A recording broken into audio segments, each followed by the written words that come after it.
अ,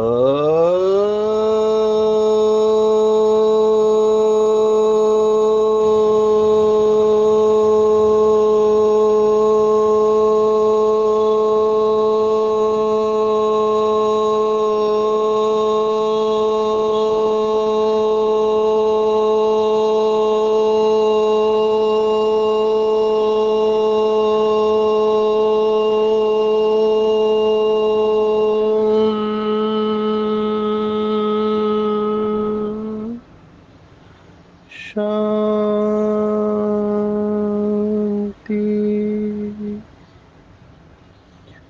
आज 1 सितंबर 2023 भारत में शुक्रवार है। Today is 1 September 2023 and it's Friday in Bharat. आज की मुरली का जादुई रहस्य स्वयं को प्रेरणा देने के लिए magical secrets of today's Murli for motivating the self. आज की साकार मुरली बाबा भक्ति और ज्ञान का फर्क बता रहे हैं।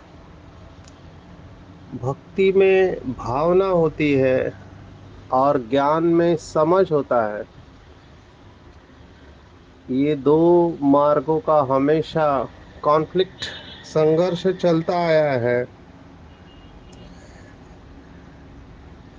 इसको हम कहते हैं हेड एंड हार्ट कॉन्फ्लिक्ट, माना दिल और दिमाग का संघर्ष। दिल कुछ कहता है और दिमाग कुछ और कहता है। दोनों की जरूरत है। भक्ति मार्ग में अगर भावना के साथ समझ आ जाए तो कमाल कर सकते हैं। और बाबा के बच्चे भी ईश्वरीय ज्ञान मिलने के बाद अगर एक बाप में ही सभी भावनाएं रखे तो भी कमाल कर सकते हैं।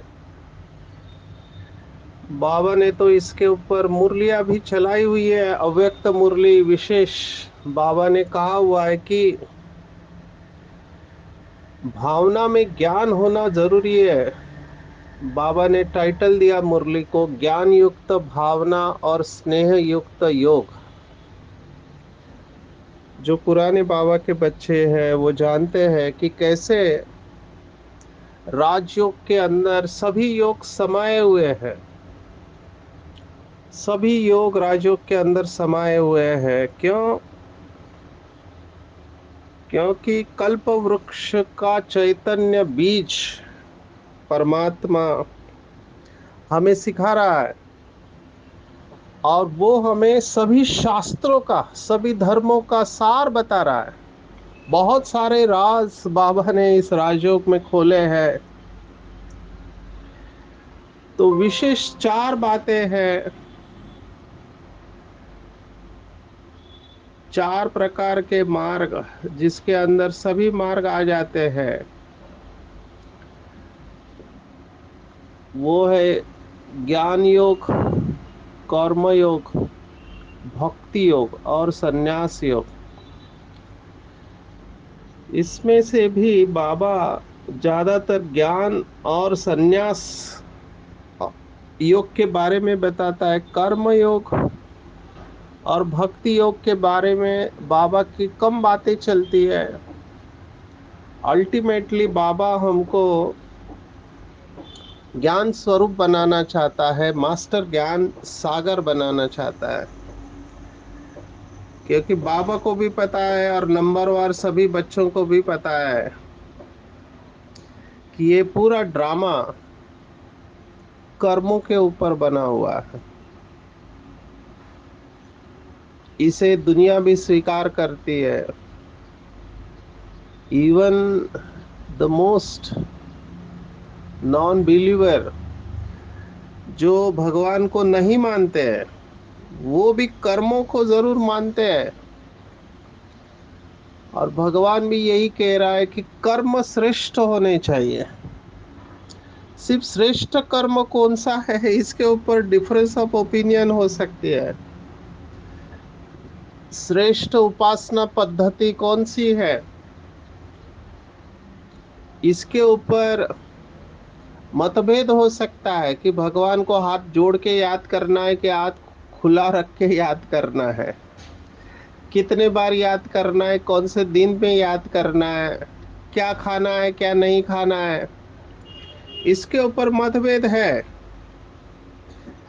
लेकिन अल्टीमेटली सभी ये स्वीकार करते हैं कि कर्म अच्छे होने चाहिए। आप सोचो, विदेश के भाई बहनें भी आजकल कर्मा शब्द इस्तेमाल करने लगे, जो भगवान को जानते नहीं लेकिन कर्मा थ्योरी को उन्होंने स्वीकार कर लिया। यूट्यूब के ऊपर आपको बहुत सारे ऐसे वीडियो मिलेंगे जिसका टाइटल होता है इंस्टेंट कर्मा। इसके ऊपर मूवीज भी निकालते हैं आजकल। इंस्टेंट कर्मा माना ये स्वीकार करते हैं कि कर्मों के ऊपर ही सारा मदार है। बाबा का शब्द है पुरुषार्थ के ऊपर सारा मदार है।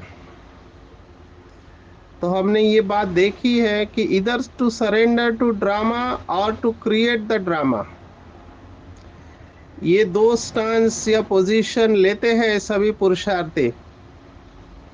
फिर वो लौकिक हो अलौकिक हो, ज्ञानी हो या भक्त हो, ये दो पोजीशन लेते। एक, या तो ड्रामा हमें चला रहा है या हम ड्रामा को चला रहे हैं।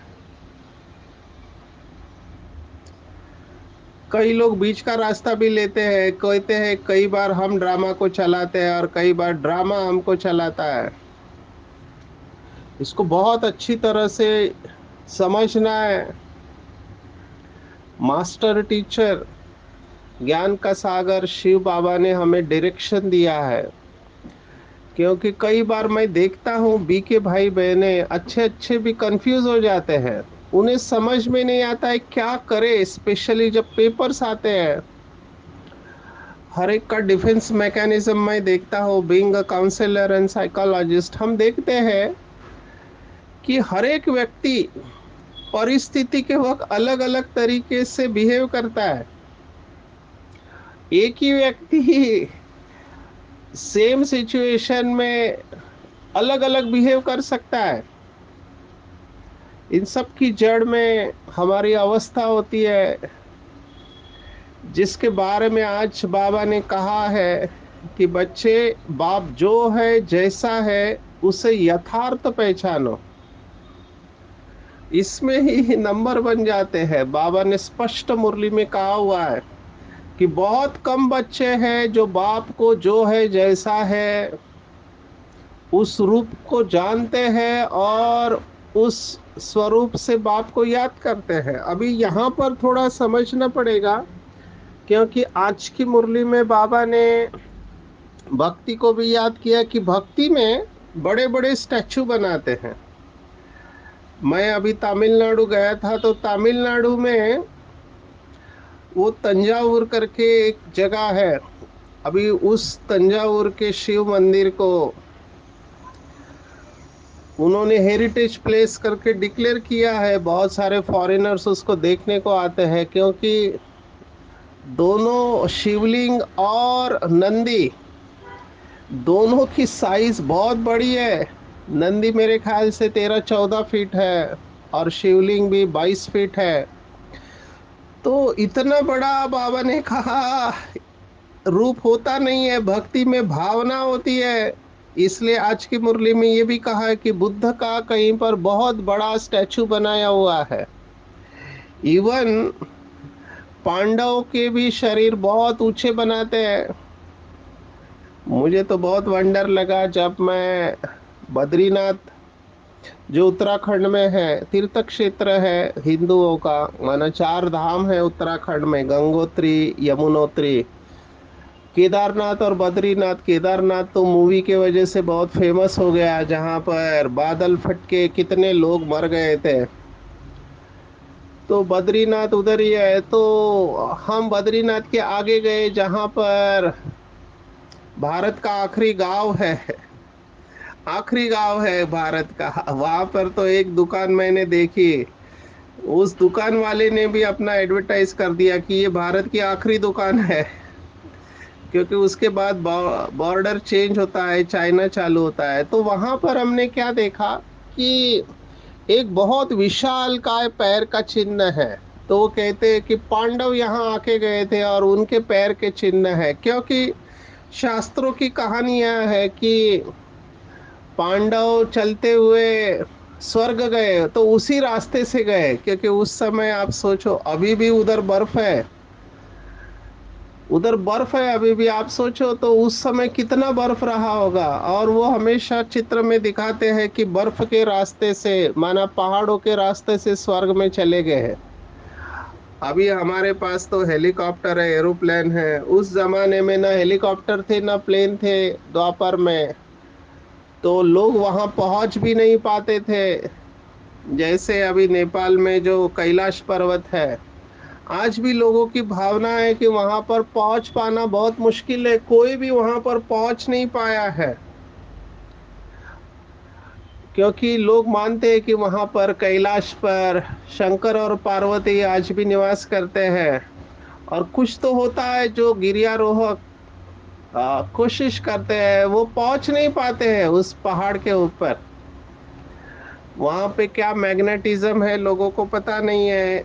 एक दो लोग पहुंच गए हैं जिन्होंने उसके बारे में वर्णन किया, लेकिन मेजॉरिटी जा नहीं पाते हैं। तो वो समझते हैं वहां से स्वर्ग का रास्ता होना चाहिए, क्योंकि स्वर्ग कहीं ऊंचा है, आकाश में है, ये मान्यता है। तो ये सब पॉइंट्स को जोड़ के वो समझते पांडव वहां से कहे। कहने का भाव ये है कि इतना बड़ा जो पैर का चिन्ह है कई फीट में, तो इतना पैर का होगा तो वो स्वयं कितने बड़े हो गए। तो उस हिसाब से ये बड़ी मूर्तियां बनाई है।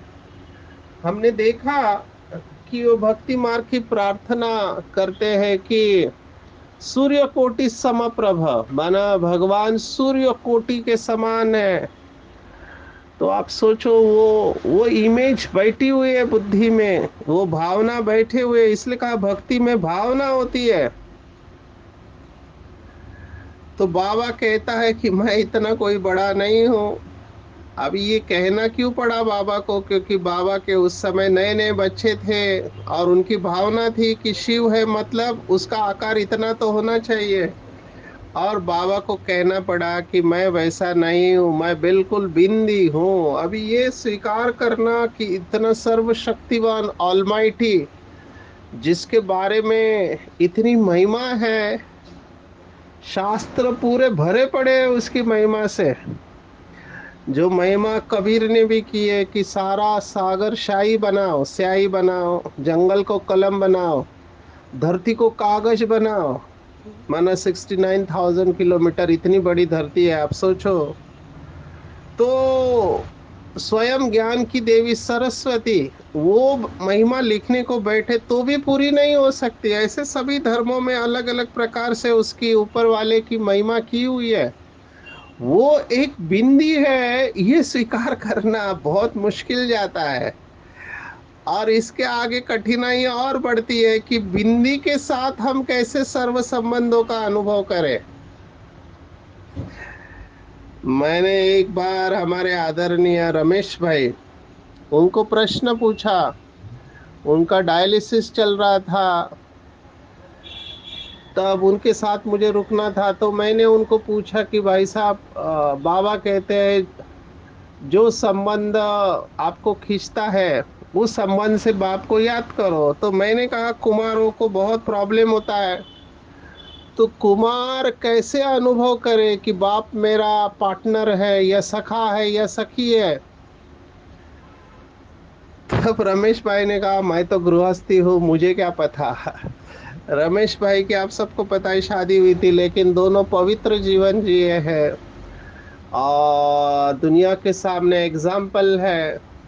मुझे उनकी बात आज इसलिए याद आई क्योंकि आज बाबा ने प्रश्न प्रश्न में बाबा के इन सब बच्चों को याद किया है जो घर गृहस्थ में रहते पवित्र रहते हैं। कितने सारे बाबा के बच्चे हैं, कुछ लोगों की तो शादी स्वयं बाबा ने कराई है।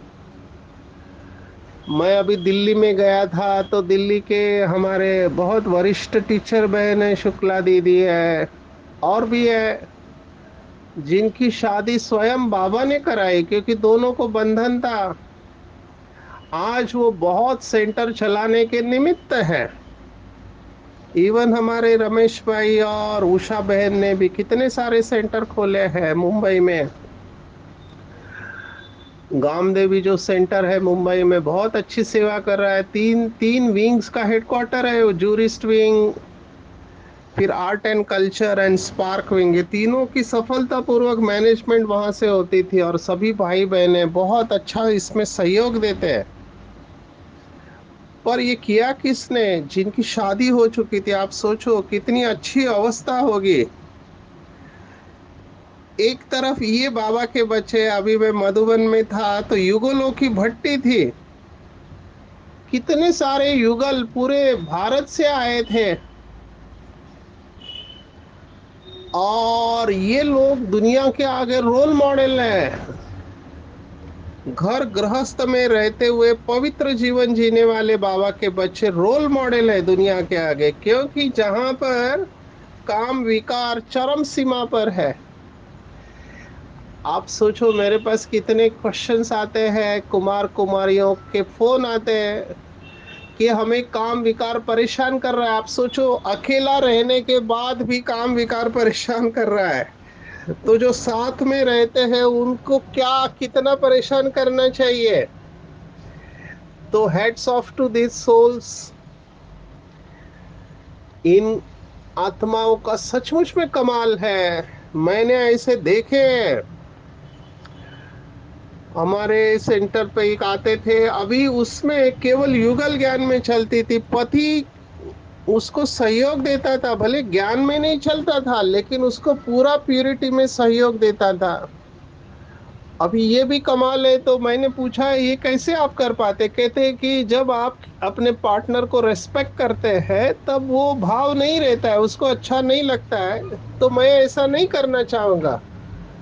आप सोचो उस आत्मा का, उस बहन का कितना अच्छा योग होगा, जो ऐसी आत्मा जो ज्ञान में नहीं चल रहा है लेकिन पूरा सपोर्ट कर रहा है अपनी युगल को, जबकि घर वालों से उनके ऊपर प्रेशर है कि बच्चा चाहिए करके। तो ऐसे बाबा के बच्चे हमने देखे, युगलों की पूरी सभा पड़ी हुई थी, जो घर गृहस्थ में रहते हुए पवित्र जीवन रह रहे। ये लोग बाबा के बच्चे जो घर गृहस्थ में पति पत्नी साथ में रहते हुए पवित्र रहते हैं, ये दुनिया के आगे रोल मॉडल है। कमल पुष्प समान पवित्र जीवन, गृहस्थियों का बहुत बड़ा रोल है। मैं यह हमेशा कहता हूँ, क्योंकि वही बाबा के ज्ञान को प्रत्यक्ष करने के निमित्त है। क्यों? क्योंकि हम ढिंडोरा पीट कर कहते हैं कि हम प्रवृत्ति मार्ग की स्थापना कर रहे हैं, निवृत्ति मार्ग नहीं। निवृत्ति माना घर बार छोड़ना, जो सन्यासी लोग कराते हैं, घर बार छुड़ाते हैं। लेकिन यहाँ पे बाबा ने हमको एक बहुत बड़ा टारगेट दिया कि घर गृहस्थ में रहते, गृहस्थ व्यवहार की संभाल करते पवित्र रहो। और ये ज्ञान तुम्हें कोई दे नहीं सकता। तुम्हें पांच विकारों का दान करना है, और मुख्य है काम, जिसके ऊपर पूरी विजय पानी है। बाबा कह रहा है सर्वशक्तिवान बाप की याद और श्रीमत पर चलने से ही यह ताकत मिलती है। ये बहुत बहुत बहुत इंपॉर्टेंट है, क्योंकि जो गीत है आज के मुरली का, दुखियों पर रहम करो माँ बाप हमारे, ये गीत भी बहुत सुंदर है। इसका वीडियो आपको मिले तो देखना चाहिए कि किस हालत में वो बच्चे दया की भीख मांग रहे हैं। वो लौकिक अर्थ से कह रहे हैं कि हमारे ऊपर रहम करो, क्योंकि हम ऐसे अभागे हैं जिनके माँ बाप के होते हुए भी हंसने की उम्र में रोते हैं। ये बात हम बाबा के सभी बच्चों के लिए लागू पड़ते हैं, जिनको शिव बाबा मिला है, माता पिता मिला हुआ है, फिर भी दुखी है। माना हंसने की उम्र में रोते हैं। मैं अपने क्लासेस में कहता हूँ कि संगम युग पर भगवान मिलने के बाद भी अगर कोई बाबा का बच्चा दुखी है तो वो कौन से युग में खुश रह सकता है। भगवान मिलने के बाद दुख समाप्त हो जाने चाहिए। तो हम है वो दिए रूठ गए जिनसे दिवाली, वो फूल है जिनसे यहाँ नाराज है माली। हम वो है जो प्यासे रहे गंगा के किनारे, भूले हो जिन्हें हम वही बच्चे हैं तुम्हारे। अभी ये बहुत अच्छी लाइन है। गंगा के किनारे रहने के बाद भी प्यासे है, शब्द बहुत सुंदर है। आप सोचो, बाबा के पास जितना कुछ था, ज्ञान गुण शक्तियां, सृष्टि के आदि मध्य अंत का ज्ञान, सब कुछ बाबा ने हम बच्चों को दे दिया। फिर भी अगर किसी के अंदर प्यास रही है तो बाबा क्या कर सकता है। तो गंगा के किनारे रहने के बाद भी इच्छा है, प्यासे है। प्यासे माना इच्छा है। भगवान मिलने के बाद सभी इच्छाएं समाप्त हो जानी चाहिए। भगवान मिलने के बाद सभी इच्छाएं समाप्त हो जानी चाहिए, लेकिन होती नहीं है क्योंकि प्राप्ति का अनुभव नहीं है। हम है वो दिए रूठ गए जिनसे दिवाली माना प्रकाश है ही नहीं, अंधकार ही अंधकार है। हम वो फूल है जिनसे यहाँ नाराज है माली। ये भी अवस्था आती है। कई भाई बहने कहते हैं कि हम बहुत बाबा को लेटर लिखते, बातें करते हैं, योग में सुनाते हैं, लेकिन बाबा कुछ नहीं करता। तो उनको लगता है कहीं बाबा हमसे नाराज तो नहीं है, हमसे जो पाप कर्म हुए हैं। जबकि बाबा ने किसी मुरली में ये कहा नहीं कि नाराज है करके। बाबा का काम है देना, वो केवल लुटाता है। लेने वाले के ऊपर है कि अपने को उस लायक बनाना। बाबा ने बहुत बार कहा है कि देने में नहीं नंबर, लेने में नंबर हो जाते हैं। आज तो मुरली में बाबा ने यहाँ तक कहा है, बहुत गहरी बात कही है। आज के मुरली में बाबा ने कहा, बाबा अगर चाहे तो खींच कर भी ले सकते हैं आपके पास जो छिपा के रखे हैं वो चीजें, लेकिन उसका इतना रिटर्न नहीं मिलेगा। बाबा को पता है कि बच्चे क्यों दुखी है, कौन से संस्कार की वजह से दुखी है। तो बाबा को पता है ये बच्चों ने ही पकड़ के रखा है, छोड़ना भी बच्चों को ही है। बाबा उसमें नहीं इंटरफियर करेगा क्योंकि हर बच्चे को ड्रामा प्लान अनुसार फ्री विल मिला हुआ है, इच्छा शक्ति। क्योंकि भगवान को कैसे पता चले, क्योंकि कभी आप कहते हो बाबा से प्यार है, कभी माया की तरफ चले जाते हो, तो बाबा कहता है अच्छा इसकी इच्छा है मैं क्या करूं। तो बाबा ने आज कह दिया आखिर कि खींच कर ले सकता है बाबा, लेकिन उसका रिटर्न इतना नहीं मिलेगा। और एक मुरली में तो बाबा ने कहा जो करेगा सो पाएगा। तो बाबा अगर करेगा तो बाबा को मिलेगा, आपको कहाँ मिलेगा। ये कर्मों की गति है, इसको समझना है अच्छी तरह से। इसलिए गीत बहुत इंपॉर्टेंट बनता है कि नाराज तो नहीं है माली। तो बाबा बिल्कुल नाराज नहीं है, किसी भी बच्चे से नाराज नहीं है। जब बाबा, ये है सिलेक्टिव, सिलेक्टिव मुरली को ध्यान में रखना। कई बच्चे मुझे मुरली का रेफरेंस भी देते हैं कि बाबा देखो, बाबा ने इस मुरली में कहा था कि मैं धर्मराज भी हूँ, जब तुम शरीर छोड़ोगे तब ब्रह्मा बाप सामने खड़ा होगा और तुम सब अपने पापों को देखते होगे। तो ऐसी बातें याद करके वो निराश और डिस्टर्ब हो जाते हैं और वो सोचते हैं कि बाबा को कुछ फर्क नहीं पड़ता, वो नाराज हो गया, वो केवल दादियों से ही प्यार करता है और विजय माला के मणकों से प्यार करता है। ऐसा नहीं है। दूसरी तरफ बाबा ने ये भी कहा है कि बाबा का आखिरी बच्चे से भी उतना ही प्यार है जितना पहले बच्चे से प्यार। अभी ये बात भूल जाती है उस समय, क्योंकि उस समय माया का वार होता है। अभी ये जो बच्चे हैं भगवान से प्यार की भीख मांग रहे हैं, जो हो सके तुमसे तो जरा प्यार हमें दो, हम रो रहे हैं हंसने का अधिकार हमें दो, आंगन में तुम्हारे है खड़े हाथ पसारे, भूले हो हम जिन्हें हम वही बच्चे हैं तुम्हारे। अब ये प्यार मांग रहे हैं। यही बाबा कह रहे हैं कि मांगने से मरना भला, मांगने से कुछ नहीं मिलता है। रिलेशनशिप्स के कॉन्फ्लिक्ट में मैं ये देखता हूँ, डिपेंडेंसी होती है। पति कहता है पत्नी मुझे प्यार दे, पत्नी कहते है पति मुझे प्यार दे, माँ बाप बच्चे, बच्चे माँ बाप, हर रिलेशन में वो प्यार मांग रहे हैं और प्यार मांगने से मिलता ही नहीं है। भगवान से तो प्यार मांगने से मिलेगा ही नहीं। हमारे कर्मों को अच्छा करो, भगवान दिए बगैर रह नहीं सकता है। बाबा ने मुरली में कितने बार कहा है कि दादिया दुआओं के विमान में उड़ती रहती है, क्यों? दादी ने, जानकी दादी का अनुभव हम सबने सुना। उन्होंने कहा कि 50% बाबा की दुआ है, बाकी के 40% भाई बहनों की दुआ है, 10% मेरा पुरुषार्थ है, 5 से 10% बाकी सब दुआएं हैं। तो जो बाबा के बच्चे ईश्वरीय सेवा में सहयोगी बनते, तन मन धन से या समय श्वास संकल्प से, जो आपके पास है, तो बाबा से ब्लेसिंग अपने आप मिलती है, उसमें मांगने की जरूरत ही नहीं है। बैठे बैठे आप अशरीरी हो जाएंगे। बाबा ने ये मुरली में कहा है कि जैसे साकार में बाबा बच्चों की पालना करते थे, उनको खिलाते थे पिलाते थे, ऐसे ही अभी अव्यक्त होने के बाद भी ब्रह्मा बाबा बच्चों की पालना करते हैं।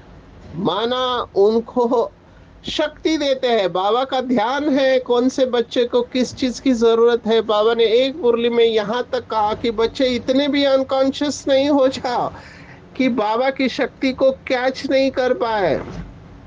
थोड़ा तो होश रखो तो बाबा जो दे रहा है वो आपको समझ में आएगा। बाबा सभी रास्ते माया के बंद करके आपको दे रहा है, लेकिन लेने के लिए खड़े तो रहो, तब बाबा भी देगा। ये रहम का सागर है, दया का सागर है, करुणा का सागर है।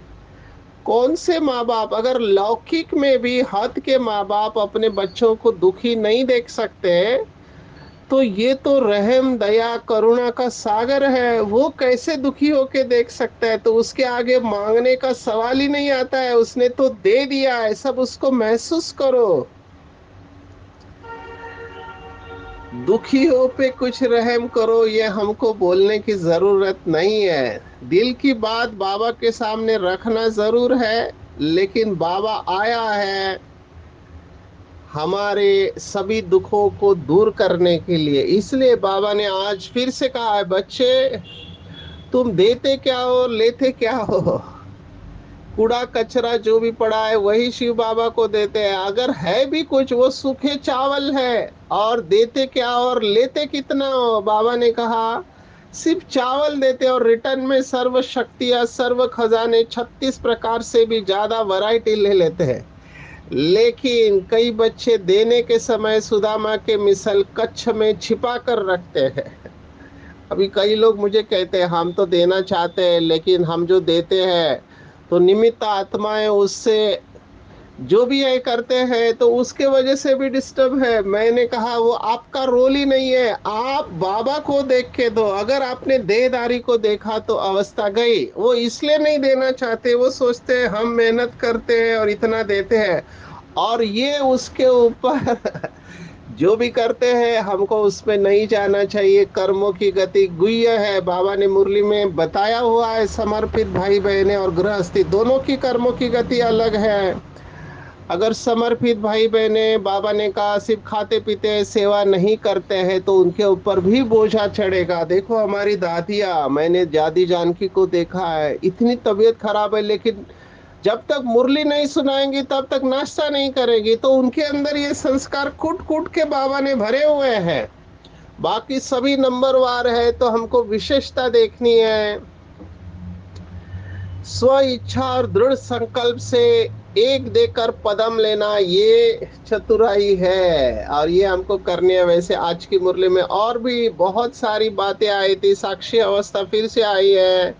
न्यारे होकर खेल देखना राष्ट्रीय साक्षी अवस्था है। तो ऐसा अगर कोई है तो उसको भी न्यारे होकर देखो। विशेष एक मिनट और लूंगा कि जो भी धर्म स्थापक है उनको बाबा ने याद किया, क्राइस्ट है, इब्राहिम है या बुद्ध है। इन्होंने धर्म स्थापन किया तब, जैसे बुद्ध आने के पहले बुद्ध धर्म नहीं था, इब्राहिम आने के पहले इस्लाम धर्म नहीं था, न क्राइस्ट आने के पहले क्रिश्चियन धर्म था। इन्होंने आके कुछ महावाक्य उच्चारे, उसके बाद वो धर्म। तो ये पहले कौन थे? ये प्रश्न आज बाबा ने पूछा है कि ये सब आत्माएं हैं और इनका भी ड्रामा में पार्ट है, इसके ऊपर चिंतन करना है। मनुष्य सृष्टि का ये झाड़ है। तो आज पूरे दिन भर में मैं कहूंगा कि बाप जो है जैसे है उसको यथार्थ समझना है, इसमें बहुत टाइम लगता है। तो ये सब भक्ति मार्ग के संस्कार, मांगने के संस्कार, एक्सपेक्टेशन सब ड्रॉप डाउन हो जाएगी, ना खुद से, ना औरों से, ना परमात्मा से। पूरा फोकस श्रेष्ठ कर्मों के ऊपर रखना है। घर गृहस्थ में रहते हुए संपूर्ण पवित्र रहना, दुनिया के आगे रोल मॉडल, और अपने पास जो कुछ भी है सब ईश्वरीय सेवा में सफल हो करना है। साक्षी होके हर एक का पाठ रख देखना है, तो बाप समान बन जाएंगे। अच्छा, ओम शांति।